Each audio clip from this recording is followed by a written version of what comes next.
Sasa hivi hapa Tanzania, hapa Kiela, wala maeneo mengine, sisi mwisho kulala saa 6. Tunashinda kujiachia. Kuna watu wengine wanataka kufanya kazi mpaka usiku, hatufanyi. Fimbo juu, viboko. Na viboko vingi. Kulala mwisho saa 6, hakuna kutembea zaidi hapo. Kwani Tanzania nzima hii wote mnaishia saa 6 kulala? Orofea pale muda wote polisi wanashinda pale Orofea ambako ni mama zetu wanafanya biashara. Mimi mamangu anafanya biashara pale Orofea. Muda wote. Kwanza kabisa mniwe radhi kwa sababu tulivyoweka hilo agizo la mwisho saa 6 hali ya usalama ilikuwa haijakaa vizuri. Na kwa bahati mbaya mambo yalikuwa mengi tukasahau kulitoa hilo agizo. Kwa hiyo kwa muktadha huu mnaruhusiwa kufanya kazi masaa 24.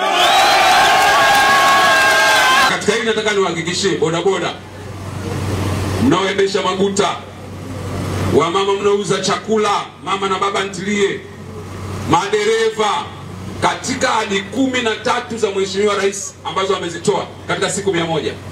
Moja wapo inazungumza kurasimisha shughuli za makundi haya ambayo nimeyataja, ili yawe makundi rasmi, ili baadaye tutengeneze mkakati maalum utakaohusisha bima za afya, utakaohusisha hifadhi ya jamii katika makundi haya.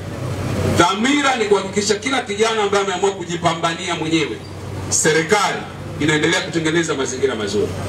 Na hii wizara mwanzo wake ndio huo, ndio maana leo niko hapa Kiela.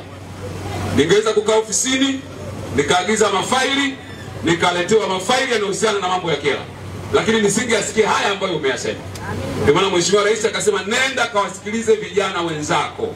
Wanasema nini? Wanawaza nini? Na mimi nikimaliza nitachukua mawazo haya, nitampelekea kwa ajili ya utekelezaji na niwahakikishie tutashughulikia mambo hayo.